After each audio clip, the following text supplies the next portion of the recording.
most famous physical therapist on the internet. Hi folks, I'm Bob Schrupp, physical therapist. Brad Heineck, physical therapist. Together we are the most famous physical therapists on the internet. In our opinion, of course, Bob. Today we have, my gosh, we have 18 tips for being on your feet all day. We're going to stop back, hip, knee, foot pain. Woo. So there's a lot of people that have to work, Brad, and when they work, they have to stand. They're on their feet, Yeah. yeah. So we have to combat that with the ailments it can produce. Right. And we'll say it right now. By the way, if you're new to our channel, please take a second to subscribe to us. We provide videos how to stay healthy, fit, pain-free, and we upload every day. Also, go to our giveaway section on our website, bobandbrad.com. We're always giving something away. We don't know what it is today. Go check it out. Let us know. Yeah, just click on there. It'll be there, and you can sign up for it. Go to the Facebook. Click on the little thing on the top of the page, and that'll also get you to our giveaway. It could be something very exciting and like a cornucopia. Yeah, there we go. So, employers. People that employ people who have to stand all day. Understand this. If your employees can do these things, they will be more effective at work, more efficient. So don't think that people are being lazy when they're sitting down for a minute. Sure. To take weight off. Right. There's these little breaks, short little breaks that can make you feel more comfortable, which is going to give you a little more energy and more productivity. And take away your pain, which makes you able to focus better. You're not so ornery either. I mean, not you, but I mean, it could be you, Bob. All right. So 3 keys we're looking for here. We're trying to transfer stress off of weight-bearing areas. So even if it's a short period of time. So when you're standing, this is where your head would be. Yes. This is your pelvis, your back. When you're standing straight up, a lot of weight is going on small joints that are on the low back. Right. I mean, are on the back of the back.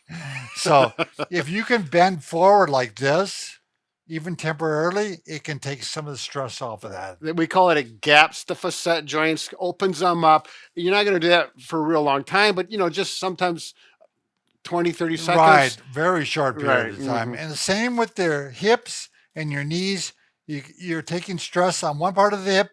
You can bend it forward, and you can actually put stress on a different part of the hip to give you some relief. Right. That's why we got so many tips here. A lot of them are just short ones, but might be little keys that are going to make big differences in your day. Just find the ones that work for you and use those. You might only find one that works for you. Sure. I don't know. So the other thing, it helps to cushion weight-bearing areas, and we'll show you some ways you can do that. And it also helps to get the blood flowing with movement. I mean, the more to the blood flow, the better joints tend to feel. And all 3 of those concepts work together. They're not completely separate. All right, let's go with number 1, Brad. This is a real simple one to do. All you have to do is go up to a counter or a desktop or something like that, and you're going to put your arms over there, and it's going to take relief off the back. Yeah. And you can do cat and camel like this. Oh, the cat and camel. Are we sure it's the cat and camel, not no, we don't know what cat and the dog or whatever? But yeah, the idea is to get that spine moving. I think this is really important for people that if you're working on your feet and if you have to look up. Yes. Or reach up more through the day, then that rounding out. But even when I stand for a long period of time, like at track meets and stuff like that, I remember I would just feel so. All right, moving on to number 2. Brad's going to demonstrate this. Again, a way of taking stress off the back, hip, knees. Right. So if you're standing and you feel that back pain coming on, sometimes if you just have I wouldn't have a stool like this, but a smaller stool, just shift your weight. Put one foot up there, and every 5 minutes or whatever you feel comfortable, just shift. And that can really make your low back, and as well as your hip and knee joints, and as well as ankle, change that weight and give you some relief. It's the other thing you can do is you can put your foot up on a higher chair. Sure. And you like this one, Brad. Oh, I do. Where you forward. Lean into it. Yep. Oh, does that really work that hip? Yep. And that helps take stress off the hip. Different stress on the knee. Yeah, as a matter of fact, right now, I got to make sure you do both legs. Yeah. All right. All good. right, next one. Actually, just a deep squat, Brad. Mhm. Now I know some of these you can't do in front of people. You know, you can't do in front of customers, but just getting down and squatting all the way down. Yep. Yep. I find this one particularly. I got some stenosis in my lumbar spine. This opens it up, and it's just very relieving. And if I either walking or standing will Right. irritate If it works for you, do it. If it doesn't, toss it away and That's don't do right. it. The other one, this is again for the employers. It is good if people can sit for a brief period of time during the day. I mean, again, 20 seconds, just have a chair for a 20-second sit. Mhm. And if they can get their feet, the weight bearing off their feet, weight off their back, and maybe even lean forward like this for a Yep. little bit. Yep. And you'll know it's right because it's going to feel good. It's going to feel like, oh, that's helpful. And it can be just sitting on a stool, not necessarily all the way down on a Right. normal high Right. chair. Brief little sitting. One thing that you should do is don't stand with your knees locked. Mhm. I hope you can see this. Okay. Oh, look at I'm that. going to come down here. Bob, why are you showing the leg? Woo-wee. Okay. Locking your knees back like this. You're Yeah. really jamming the joint. Always have a little bit of a bend to the knee. Yeah, little flexion. Yep. And you might have one in front of the other a little bit just to give a little bit of flexion. Don't lock out like Yep. this. Mhm. All right. What are we on? Number 6. 6. What you're going to do, Brad, is just lean against the wall with your back Yep. and bring the leg up. Over here, Tanner. Yep, like this. Yep. And just a little Yep. stretch like that. Yep. Yep. Oh, yeah. It's a quick one to do. Up and All you need is a over. wall to give you some stability.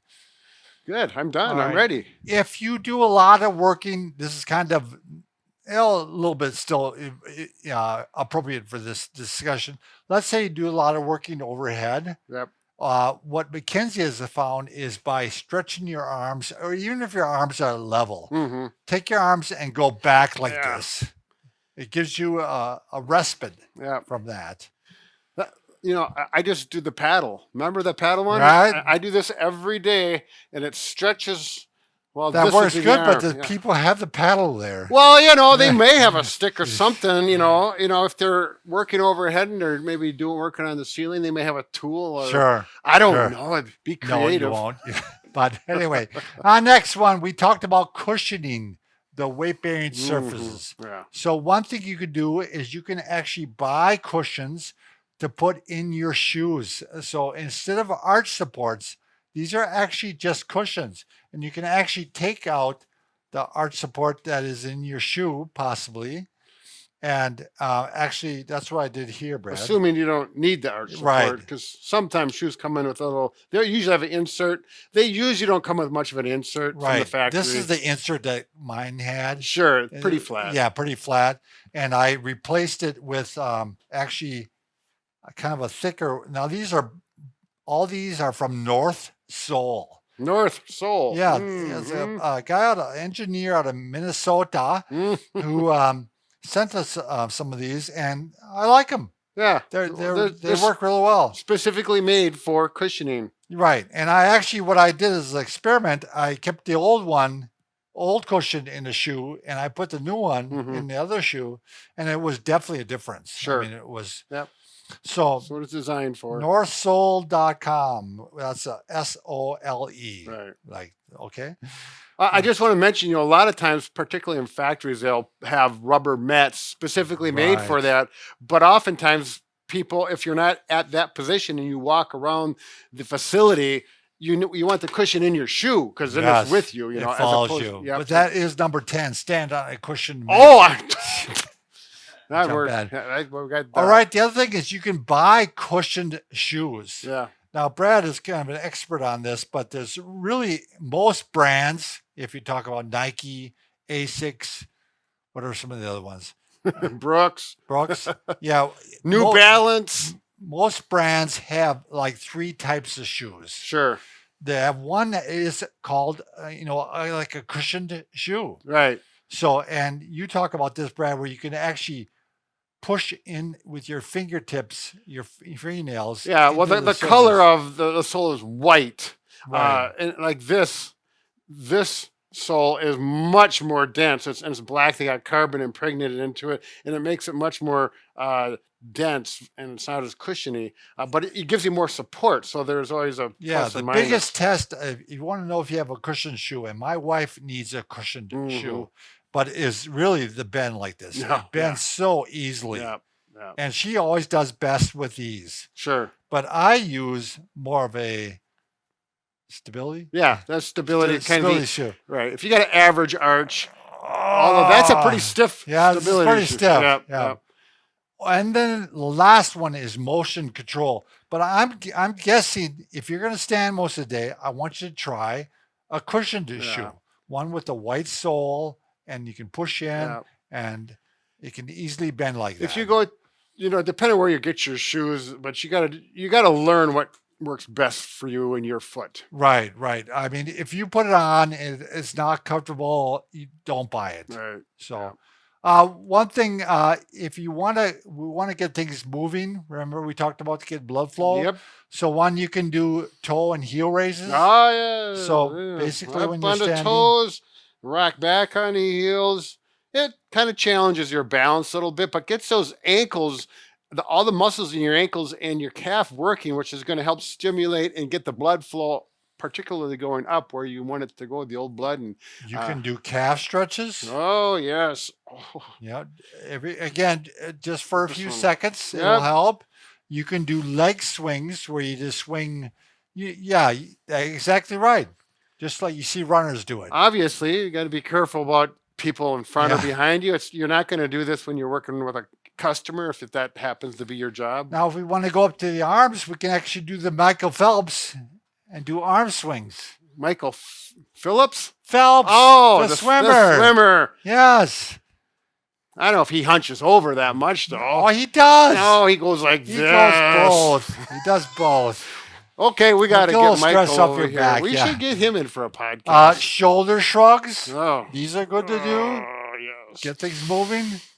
Deep breath. Get the oxygen in and out of those lungs. Neck movements. So all the neck movements, you can do rotations. You can do retractions, which is you take you're poking the head forward. You're unpoking the head. Have we ever talked about these before? Chin tucks? Yeah, we should do a video on them. It's funny. My wife just said though. She goes, "My gosh, that's really helpful." She's like, "Finally, after this many years, you mentioned it." Well, she's. And you can also do side bending. Got to put up with you. And extensions. Looking up. Yep. This one where you can kind of grab here. I like to do that. Another one you can do for the legs is you can do butt kicks, where you just actually you're trying to kick your own butt. Oh, I can't quite kick myself in the butt. No, I can't either. Wow, but we can give her a go. Can't get myself going here. So the last one, number 18, Brad. Ooh. So when you're on the break and in the break room, just have a bunch of tennis balls in the break room, and you just roll. I should have probably grabbed one, huh, Brad? Yeah, use that green one. That's actually a nice one. I got that. I don't know. I was just shopping. I saw it at the counter. But you got to take your shoes off. Yeah. So if you got a little time and it could be a stinky break room. There we go. But this really, it feels good on the bottom of the feet. You've been standing, you've been compressing the circulation out of those feet, and all those tissues are just kind of getting squished in about 180-degree temperature. Get some air and a little blood flow. This is kind of fun. Yeah. It's I don't care who you are, you're gonna like this. Yeah. You may have to, go out in your car and do it if you really got some old shoes. All right, those are the 18. I hope this helps. Let me know if there's anything else I can do. Molly is your sister? She's my wife's nephew's wife. Wow, we're really extending out this one. Yeah. She'll appreciate it, though. No, all right, be careful. Gal.